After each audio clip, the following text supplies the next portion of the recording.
आजकल ब्राह्मणों के बारे में क्या बोल दिया जाए, अरे ब्राह्मणों ने तो लूट लिया, बोले ये तो पूजा ही कराते रहते हैं। अच्छा एक बात बताओ, पंडित जी सत्यनारायण भगवान की कथा कराते हैं, एक बात बताओ, ये पूजा पाठ कराना ये पंडित जी का फायदा है कि इस पूजा पाठ से समाज का भी फायदा है? सत्यनारायण भगवान की पूजा से केवल पंडित जी का फायदा है, ऐसा लोग अफवाह फैलाते हैं। आज मैं आपको बताऊंगा कि सत्यनारायण भगवान की कथा से किस किस का फायदा। सुनो, कान खोल लो सारे लोग और ध्यान से सुन लो। जब आपके घर में सत्यनारायण भगवान की पूजा होती है तो आपके घर में फूल आते हैं कि नहीं? तो फूल पंडित जी बेच रहे हैं कि माली बेच रहा है? आपके घर में दिया आता है कि नहीं? तो दिया पंडित जी बेच रहे हैं कि कुम्हार बेच रहा है? आपके घर में शहद आती है कि नहीं?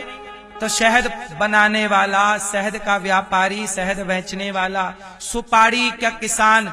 सत्यनारायण भगवान की कथा होती है, सुपारी आती है, सुपारी किसान उगाता है, व्यापारी लेता है, बेचता है। एक सत्यनारायण भगवान की कथा होती है और उससे फूल वाले को रोजगार मिलता है, सुपारी वाले को रोजगार मिलता है, शहद वाले को रोजगार मिलता है, दूध वाले को रोजगार, दही वाले को रोजगार मिलता है, कपड़े वाले को रोजगार मिलता है। बोलो हाँ। एक सत्यनारायण भगवान, रक्षा सूत्र आता है, रक्षा सूत्र दुकान से लाते हो, दुकान वाले की दुकान चली के नहीं, व्यापार बढ़ा के नहीं। एक सत्यनारायण भगवान की कथा में जरा सोचिए कितने लोगों को रोजगार मिलता है एक कथा। और आप लोग क्या कहते हैं, पंडित जी आए पूजा करके चले गए, पूरा पैसा पंडित जी ले गए।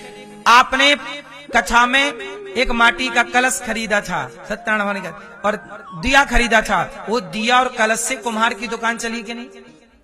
एक सत्यनारायण, एक पंडित जी के आने से आपके आसपास जितना सिस्टम है सब घूम जाता है, व्यापार बढ़ जाता है। बोलो हाँ।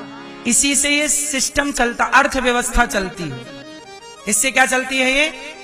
तो सत्यनारायण भगवान की कथा तो पुण्य है, पंडित जी तो हैं, लेकिन वह पूरी अर्थव्यवस्था को चलाने वाली एक कथा है। और देखिए उस सत्यनारायण भगवान की कथा में आप यज्ञ करते हैं, यज्ञ का सामान कहां से लाते हैं? बाजार से लाते होंगे। बाजार से लाएंगे तो बाजार से खरीदेंगे, 10-20 रुपए का, 100 रुपए का, 100 रुपए का बिजनेस हुआ कि नहीं? बोलो हाँ।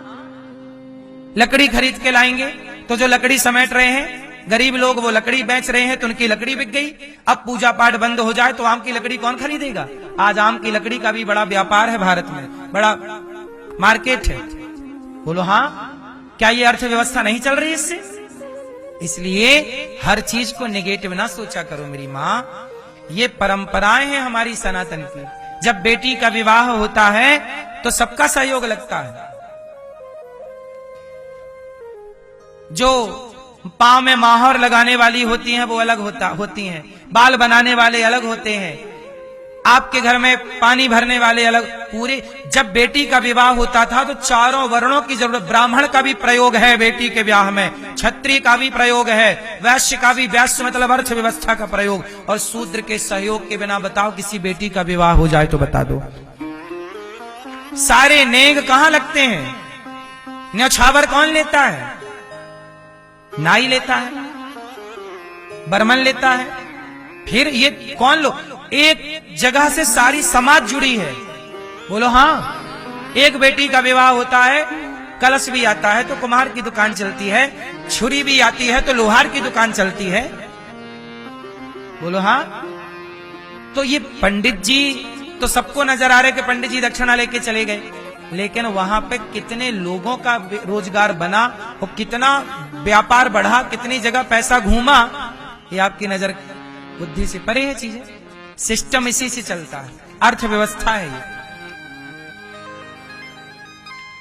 ये पैसा यदि जाके लॉक हो जाए तिजोरी में तो इसका कोई मतलब नहीं, लेकिन यही यदि रूट होता रहे, सब तरफ घूमता रहे तो ये अर्थव्यवस्था बढ़ाएगा। ये आज 500 कल 1000 हो सकता है, 1000 2000 होगा। बोलो हाँ। ये घूमेगा ना बाजार में तो इसकी कीमत ज्यादा। जो पैसा बैंक में है तिजोरियों में, उस पैसे की कीमत कम है, और जो बाजार में है उसकी कीमत बोलो हाँ। ये कोई अर्थशास्त्री मेरी बात समझ सकता है? ये आप कितना समझ पाओगे मुझे नहीं पता। बाजार के पैसे की कीमत ज्यादा होती है, तिजोरी के पैसे की कीमत कम होती है। ये बहुत गहरी बात है, आपके समझ नहीं आया। अब जैसे ये 500 रुपए यदि मैंने आज यदि इसे तिजोरी में रख दिया तो ये 500 10 साल बाद भी 500 ही रहेगा। पर ये 500 रुपए की यदि मैं जमीन खरीद लूं, 500 रुपए का सोना खरीद लूं, तो 10 साल बाद ये 500 1000 हो चुका होगा, 2000 हो चुका होगा, 10,000 हो चुका होगा। बोलो हाँ। तो तिजोरी में रखा नहीं पड़ रहा, जो बाजार में सर्कुलेट हो रहा है वो। तो ये 500 रुपया 10 साल बाद भी 500 रहेगा यदि तिजोरी में है तो। और ये जमीन में लग गया, 500 रुपए की तुमने भूमि खरीद ली, डबल हो जाएगा, चौगुना हो। फिर सिस्टम यही तो है अर्थव्यवस्था, अर्थशास्त्र है। इसलिए हमारे यहाँ सत्यनारायण भगवान की कथा रखी गई कि तुम सत्यनारायण भगवान की कथा कराओ, तुम्हारे क्षेत्र में व्यापार बढ़ेगा, बिजनेस बढ़ेगा, सब लोगों को रोजगार मिलता है। पान वाले के पान बिक जाए। सत्यनारायण भगवान की कथा में पान लगता है कि नहीं?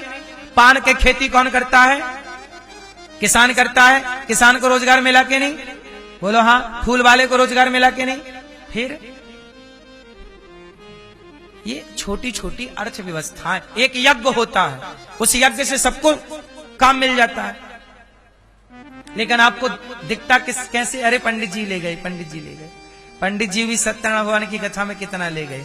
तुम 500 देते हो, कोई 200 देता है, कोई 1100 देता है, इतना ही तो देता है आदमी। इससे उसकी भी दाल रोटी चल रही है और जो सामान, चलो आप समझ तो गए चीजों को।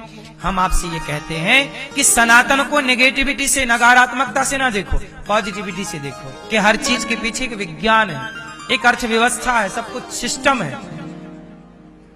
इस दृष्टिकोण से यदि देखा जाए तो सब चीजें सही हैं। और आप यदि इसी दृष्टिकोण से देखें कि जी ये सब क्या कहा जाए। अब देखो ना, गौरी गोपाल आश्रम है। गौरी गोपाल आश्रम में ये दास अनिरुद्ध, कितने लोगों को रोजगार यहाँ मिलता है, समझिए आप, समझ रहे हैं? समझो, कल यहाँ बेटियों का विवाह हुआ तो केवल 4 बेटियों का विवाह नहीं हुआ, इन बेटियों के विवाह में अलमारी कहीं से लाए, कूलर कहीं से लाए, वॉशिंग मशीन है वो सिलाई मशीन कहीं से लाए, गद्दा कहीं से लाए, तकिया कहीं से लाए, सारे लोगों को रोजगार मिला कि नहीं? मतलब बिजनेस हुआ कि नहीं सबका? गौरी गोपाल में अखंड रसोई चल रही है। हम चावल खरीदते हैं रोटी के लिए, गेहूं खरीदते हैं, आटा खरीदते हैं, धना मिर्ची मसाला नमक जहां से खरीदते हैं वहां से मिलता है। सरकार को भी हम जीएसटी देते हैं। तो एक व्यक्ति के कार्य से पूरी अर्थव्यवस्था चलती है। अब सोचिए कि गौरी गोपाल में यदि रोज का आप लगभग खर्चा आप मान लीजिए मोटा मोटी लगभग 5 से 7 लाख रुपए रोज का खर्चा है यहाँ का।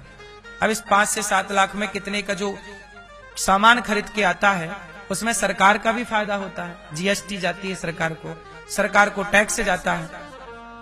एक व्यक्ति के काम से अब गौरी गोपाल में लगभग 400 कार्यकर्ता हैं, 400 लोगों को रोजगार मिलता है।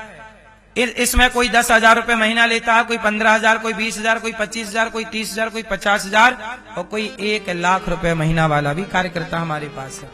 तो सबकी सैलरी है, 400 लोगों को देना है। बोलो हाँ। ये एक भागवत जी से पूरी अर्थव्यवस्था चल रही है कि नहीं? 400 लोगों का चूल्हा जल रहा है कि नहीं? तुम्हें क्या दिखता है? अरे बाबा तो ढोंगी है, पाखंडी है। गौरी गोपाल में 311 माएं रहती हैं। 311 माओं के लिए हम साबुन लाते होंगे, तेल लाते होंगे, तो जिस दुकान से लाते होंगे वहां की अर्थव्यवस्था चलती है कि नहीं? माओ को दवाई लाते हैं तो मेडिकल से अर्थव्यवस्था चल रही है कि नहीं? मेडिकल की अर्थव्यवस्था चल रही। यही सिस्टम है, क्रम है, यही है। गौरी गोपाल में गुरुकुल में बच्चे पढ़ रहे हैं 150, हम कॉपी किताब खरीदते हैं, कॉपी किताब वाले की दुकान चल रही है कि नहीं? गौरी गोपाल आश्रम में 400 गैया है, हम चरी खरीदते हैं रोज 10,000 की। गायों के लिए चारा आता है 10,000 का रोज। तो चारा कौन लगाता है? किसान। किसान की रोजगार हो रहा है कि नहीं? गैया की सेवा हो रही। भूसा कहां से आता है? किसानों से। किसान का भूसा खरीद रहे हैं, किसानों को पैसा मिल रहा है कि नहीं? एक व्यक्ति के कार्य से पूरी सिस्टम चलता है। कुछ मैं करूं, कुछ आप करें, इसलिए कहता हूं कि आपका दान पुण्य तो देता है, लोगों को रोजगार भी देता है। लोगों का अब ये पैसा आपने दिया, अब ये 500 रुपए आया है मेरे पास, अब ये 500 रुपए में मेरे पास रहेगा छोड़ी, ये 500 रुपए में ये आटा में चला जाएगा, चावल में चला जाएगा, दाल में जाएगा, नमक में जाएगा, मिर्ची में जाएगा, धनिया में जाएगा, बच्चों की पुस्तक में जाएगा, पेन में जाएगा, वृद्ध माओ की दवाई में जा सकता है, सब्जी में रोज लाखों रुपए की सब्जी आती है। ये पैसा है साहब, इसे बैंक में जमा और लॉक में नहीं करना, ये ऐसी सिस्टम चलता है। इसलिए कहता हूं कि आप सबके सहयोग से गौरी गोपाल में 311 माताएं रहती हैं। इन माओं को नहलाने, जो हमारी बूढ़ी माएं हैं ना, जो नहा नहीं पाती अपने से, उन्हें नहलाने के लिए हमें उन माओं की सेवा में एक बहन को रखना पड़ता है। 2-3 बहनें ऐसी हैं जिनका काम केवल नहलाना है माताओं को। अब मैया को कौन नहवाएगा? कोई महिला ही नहवाएगी, नहवाएगी, कपड़ा बदलेगी, उनके कपड़े धोएगी, ये काम हमें करना पड़ता है मेरी माँ। अब हमें उनको काम देना पड़ेगा, नहीं तो कौन करेगा, कौन नहवाएगा भाई, कौन तुम्हारा मलमूत्र धोएगा? तो एक आपके सहयोग से कितनी माओं को, अब सोचिए बूढ़ी ऐसी माएं हैं जो माएं अपने से नहा नहीं पाती, उनको नहलाना पड़ता है, अपने से दवाई नहीं खा पाती, दवाई खिलाना पड़ता है, उठ नहीं पाती, उठाना पड़ता है, लिटाना पड़ता है। आपको केवल वृद्धाश्रम दिख रहा है, इस वृद्धाश्रम के पीछे कितना काम है, कितने लोगों का काम है। इतना आपने देखा, पूरी साफ सफाई, पूरा मैनेज दिखा ना, पूरा आश्रम मैनेज है कि नहीं? इसके पीछे काम करना पड़ता है, लगना पड़ता है। और इतना सब करने के बाद भी देखो, मैं आपको 3 घंटे कथा सुनाता हूँ और यहाँ मैं कथा सुनाता हूँ, लेकिन आपको ये नहीं, आप ये मत सोचना कि मैं आपको केवल कथा सुना रहा हूँ। कथा सुनाते समय भी मेरा दिमाग 17 जगह घूमता है कि माताओं को दवाई मिली होगी कि नहीं, समय से उनका काम हुआ होगा कि नहीं। यहाँ भोजन 24 घंटे चल रहा है, रोटी तो कम नहीं हो गई, चावल तो कम नहीं हो गया, दाल तो कम नहीं हो गई, समय से भोजन बन। 80 लोगों की टीम केवल भोजन बनाने की है, तब जाके 24 घंटे भोजन बनता है। 1-2 मशीनें हैं रोटी बनाने की, 4000 रोटी 1 घंटा में निकालती है मशीन। ऐसी मशीनें चलती रहती, उन मशीनों को चलाने के लिए 4-4 लड़के चाहिए होते हैं। इतना बड़ा सिस्टम यहाँ पर। इस आश्रम को बिजली देने के लिए ना एक अलग से ट्रांसफार्मर रखा, 1000 केवी का, किलोवाट का, 1000 किलोवाट। एक गांव में जितनी बिजली लगती है उससे ज्यादा बिजली अकेले केवल गौरी गोपाल में लगती है। सोचिए, गौरी गोपाल का केवल बिजली का बिल महीने का, केवल आश्रम का यहाँ का लगभग 10 से 12 लाख रुपया का है, केवल महीने का बिल। अब ये सरकार का प्रॉफिट है कि नहीं? हम तो बिजली का बिल दे ही रहे हैं। आपको क्या लगता है ये सब आसान है? इतना सब कार्य करना ये भगवान की कृपा है। आपसे मेरी इतनी प्रार्थना है कि आप 1 रुपए देने के योग्य हैं तो देना, क्योंकि आपका 1 रुपए उन वृद्ध माओं को एक रोटी बनकर के प्राप्त हो सकता है, एक गोली बन के, दवाई बन के प्राप्त हो सकता है। 311 माओं को आप भोजन नहीं देंगे, कौन भोजन देगा? कल का भोजन आप कराना चाहें तो अवश्य कराएं। माओं को नाश्ता बंटवाना चाहें तो माओं को नाश्ता अवश्य बंटवाएं। इन माओं को दवाई देना चाहें, साबुन, तेल, गद्दा, तकिया, चादर, हर 2-3 महीने में हमें चादर लाने पड़ते हैं, चादर धुलवाने पड़ते हैं। मैयाओं के चादर खराब हो गए, धुलवाओ। अब धुलवाओ तो धुलने वाला फ्री में थोड़ी धुलता है, बताओ। उसे धुलने के लिए निरमा साबुन चाहिए कि नहीं? ये छोटे छोटे खर्चे हैं, पर सोचिएगा कि जहां 311 चादर धुले जा रहे हो, वहां कितना, एक चादर का कोई खर्चा नहीं है, लेकिन 311 चादर आप धुलवाओ, कितने किलो निरमा लगेगा? कितनी बड़ी व्यवस्था लगती है। इसलिए मेरी मां, आप लोगों से मेरी बस इतनी सी विनती है कि आपसे मैं केवल भोजन मांगता हूं कि मां को भोजन दे दो।